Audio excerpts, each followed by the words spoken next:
Hello everyone, Radhe Radhe. आप सभी का हमारे चैनल में बहुत बहुत स्वागत है। दिल से बोलिए गणपति बप्पा मोरया।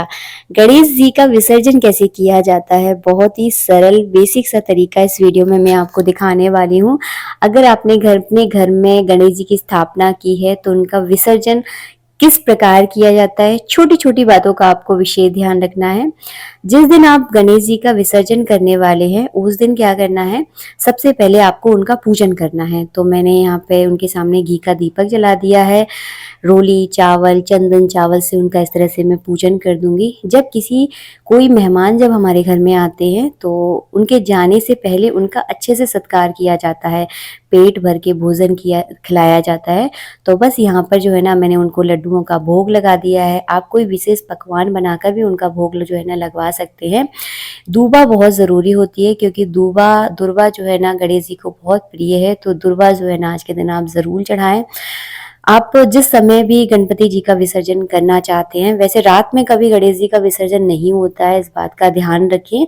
दिन में ही गणेश जी का विसर्जन करें, चाहे दोपहर के समय, सुबह के समय या शाम के समय, लेकिन रात में विसर्जन ना करें। इस बात का थोड़ा सा आपको ध्यान रखना है। तो जब आप विसर्जन करने वाले हैं उसके 1 घंटे पहले आप इस तरह से पूजा कर लें। तो मैंने यहाँ पे भोग लगा दिया है और उनको अच्छे से मैंने पूजन कर दिया है। अब जो है ना लास्ट में मैं उनकी आरती करूँगी। और उससे पहले आपको क्या करना है, जब भी कोई मेहमान हमारे घर में आते हैं तो जब वो जाते हैं तो उनके खाने पीने की व्यवस्था जो है ना उनके साथ रखने का एक रिवाज होता है। तो बस वही आपको करना है। लाल कलर का कोई कपड़ा लेना है, उसमें एक लड्डू, थोड़ी सी दूबा और कुछ दक्षिणा जो है ना उनके साथ रखकर हमें उनकी विदाई करनी है। तो इस तरह की लाल कलर की मैंने एक पोटली ले ली थी, इसमें एक लड्डू और कुछ कलदार वाले पैसे आपको रखना है क्योंकि इसे पानी में डुबोया जाता है। तो रुपए ना रखें क्योंकि वो किसी के मतलब के नहीं रह जाएंगे। कलदार ही आपको रखना है, जैसे 1 रुपए का कॉइन, 5 रुपए का कॉइन।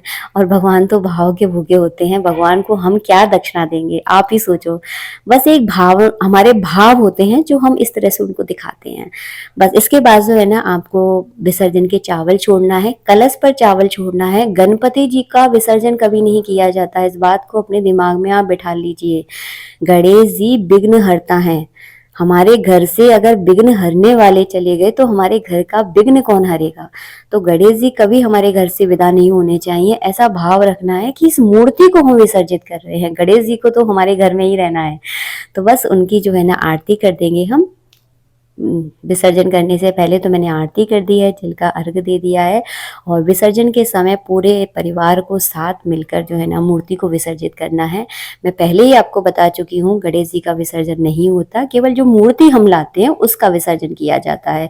क्योंकि मिट्टी की मूर्ति को ज्यादा दिन तक जो है ना घर में नहीं रखा जाता, इसीलिए ये रिवाज है। तो मैंने एक बड़ी सी बाल्टी ली है, बाल्टी में जल भरा है और जल का सूक्ष्म मैंने यहाँ पे पूजन कर दिया है। रोली चावल से और फूल से मैंने जो है ना इसका जल का मैंने अच्छे से पूजन किया। उसके बाद क्या करना है, ये है हमारे गणेश जी।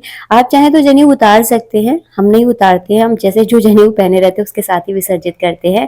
तो 3 बार जो है ना डुबकी लगवाना है आपको और चौथी डुबकी में जो है ना जल में ही उन्हें प्रवाहित कर देना है। तो गणपति बप्पा मोरया, मंगल मूर्ति मोरया। और तीसरी डुबकी जैसे ही लगती है, चौथी डुबकी में जो है ना हम गणपति बप्पा को नदी में या तालाब में या घर में भी विसर्जित कर रहे हैं, बाल्टी में भी विसर्जित कर रहे हैं, तो उसी जल में ही जो है ना छोड़ दे। और उनके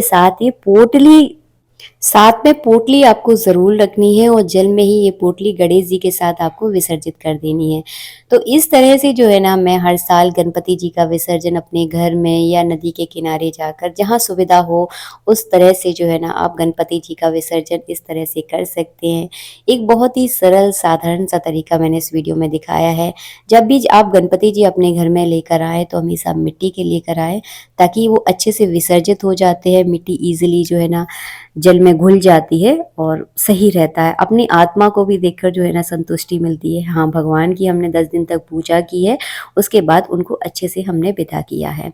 जो भोग का प्रसाद होता है इसे आप अपने पूरे घर वालों में सब में बांटकर अच्छे से खाइए, क्योंकि गणपति बप्पा का भोग है, अच्छे से इसको खाना है। जो हमने कलश रखा था, अगर आपने कलश रखा है तो कलश का जो जल है वो आपको पूरे घर में छिड़कना है। जो अगर आपने नारियल रखा था कलश के ऊपर, तो नारियल को आप फोड़ कर प्रसाद के रूप में सब को बाँट दें और कलश में अगर जल बचता है तो इसे किसी पेड़ पौधों में डाल दें। सिपाड़ी हल्दी की गांठ को नेक्स्ट कभी पूजा में यूज़ कर लें।